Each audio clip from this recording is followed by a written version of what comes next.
So I was minding my own business reading some manhwa when in the corner of my eye I see Solo Leveling Ragnarok. That's right, Solo Leveling got a sequel before the anime even got a season 2. That's right, Solo Leveling got a Boruto Next Generation spin-off before GTA 6. Okay, sorry, that joke's dead now. Just like Boruto. But in all seriousness, that got me curious to see what a sequel would look like. And despite the ending, there's honestly a lot of potential for a sequel of Solo Leveling. And I must say, this manhwa is absolutely incredibly mediocre. Like, it's pretty okay. It's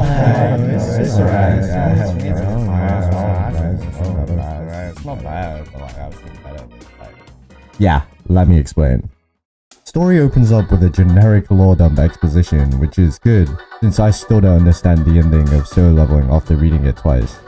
And then we cut to Sung Soo-ho, son of Sun Jin-woo, the former protagonist, and as you'd expect, he is absolutely demolishing this random side character, like just pulling him left and right in the face, uppercut, down smash, down air, and you know, as you'd expect, he's popular, handsome, smart. Just like his dad. And he's an orphan. And the guy you just kneed in the face became a hunter with magical powers, beat him up to a pulp, and he's depressed. And he has no friends for some reason. Like, genuinely, there is no reason, but he just does not have friends. Oh, and for the record, the reason he's depressed is so dumb.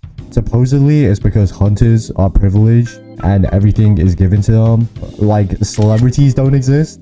Which we know isn't true since Lee Min-sung exists. Who is that, you ask? Only Asia's most famous celebrity was ready to give it all up to become a hunter, no matter what rank he got. That's not true. Only to get outshined by Sung Jin-woo, who got evaluated as an S rank that very same day. Anyways, he's a major villain in Ragnarok now, or at least he's supposed to be, but let's be real, he's just as much of a joke here as he was in Solo Leveling. This is the real villain. Yeah, that's what I'm talking about. Also, he just doesn't have friends until the plot kicks in.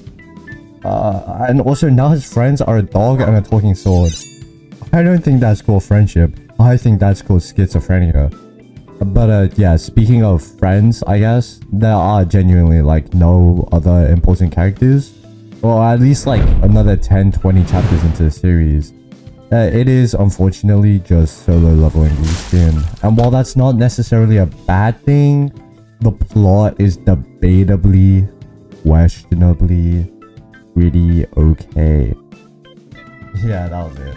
Like, every time something important to the plot coincidentally happens near the main character in like a B-tier dungeon, now Suho has to save all the other weak hunters from just getting absolutely butchered by like a talking sword or something.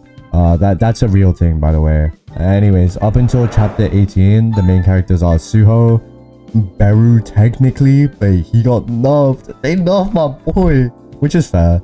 So he's just there for exposition now. A talking sword, which dies after like 3 chapters, and a dog. Gray is best boy though, but also like... What? The only other human is an E-rank side character with the ability to run away slightly faster than the average person. Like, no joke. He's just there to make Suho look better. No one knows his name though. Supposedly, he does gain party members. One for each of the Monarch's Jinwoo beat in OG Solo Leveling, so that should be pretty cool. Also, Isol's back! Okay, Isol actually returned and she got nerfed too. That's right, Gray is stronger than Isol. I don't know what to tell you, man, it's canon. Regardless, things do get heated when a new monster species appears called Mistborn, or like Mistborn if you read a different translation. And it actually gets pretty interesting since they have the ability to spread their flames like some generic zombie apocalypse movie. Then after seeing someone fall over and twist their ankle, meaning they are clearly unable to get up now, big man Suho comes rushing back to fight off the Mistborn zombies with the most powerful weapon known to man, nuclear missile fire extinguisher.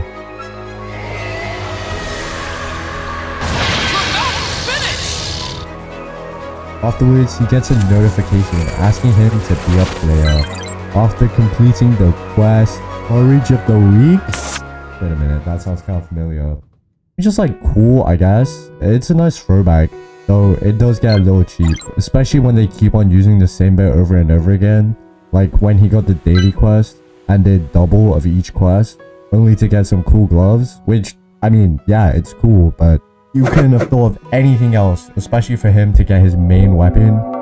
But yeah, anyways, Peru appears, man. And he just annihilates the C-rank Mistborn, only to get like dummy disrespected, which is in the form of getting nerfed really hard. Which, like, you know, makes sense since he's like probably stronger than every other hunter combined. Man, he does not get to do much except exposition. Of bloody course. And worst part is, he's probably like the best character until a bit later on, since the only recurring characters until later are Suho, Beru, and that one random E-ranker, whose defining character trait is that he can run away. Though to be fair, that's a pretty good skill when you're E-rank and friends with the main character. Also, it does feel like they have no idea what to sell on for his fighting style, while still hoping to incorporate as much as possible, and I get it. Thankfully, they did nerf his shadow skill, but now he fights with like gauntlets, flying swords, shadows, and party members, also a dog. Like, I get they want to incorporate as much as possible, but is this not stretching it a little? Like, just a little bit? But you know what? Not a big deal. Moving on with the story, Suho and the side character enter a D-rank dungeon. You know, it just so happens that the exact dungeon that Suho was in had a cursed talking sword, which Suho becomes friends with, except he only stays around for like 2 chapters. Then in the next arc, he has to save a dog, who sorta coincidentally is connected to the main evil alien group that also happens to be ones creating the Mistborn and some kind of power enhancement drug that's popular on the hunter's market, which Suho coincidentally finds and stops. Alright, I should probably mention that Sung Jin-woo is fighting aliens in space. But yeah, I guess it turns out everything that happens coincidentally just so happened to lead him to discovering this. And then the bad guys appear. Not him. Him. Then of course he gets teleported to a mid-ranked dungeon in America because plot, or maybe it's in Egypt, I don't really know. There's a lot of sand. I mean, sand exists in America, but like, yeah, I wasn't really paying attention.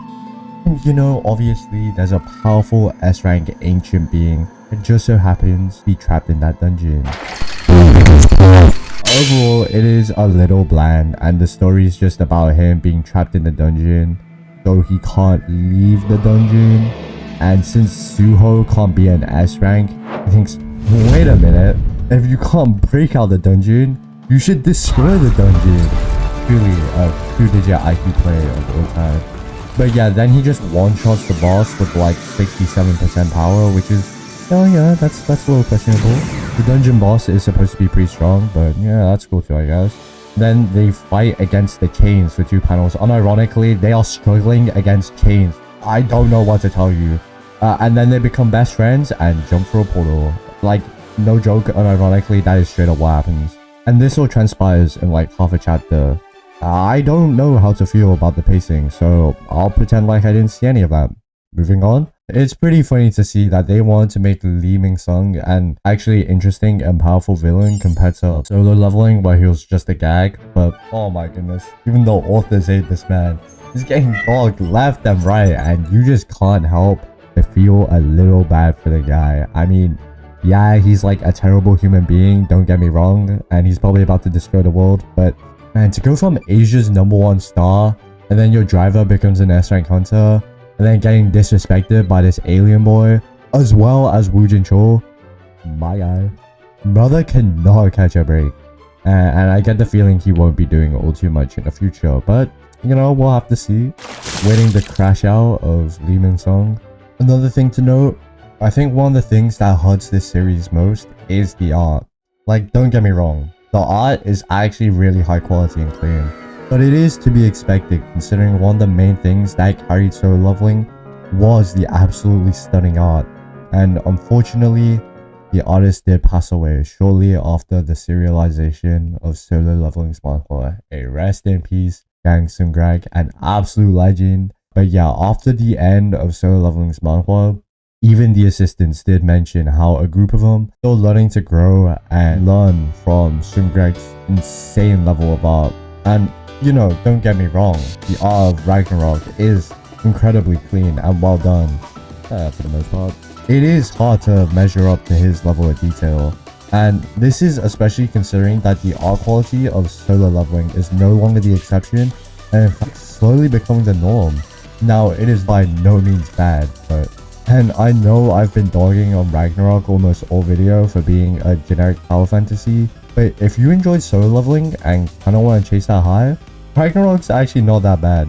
It's got some solid art and a somewhat interesting story. It doesn't do anything crazy, but it is debatably a step up from the original. But you know, if it were on Webtoon, it'd probably have like a 9.4 or so. Then again, True Beauty has a 9.47, so maybe a bit higher. Anyways, that's it from me. I've been Hardcore, and I'll see you all next time.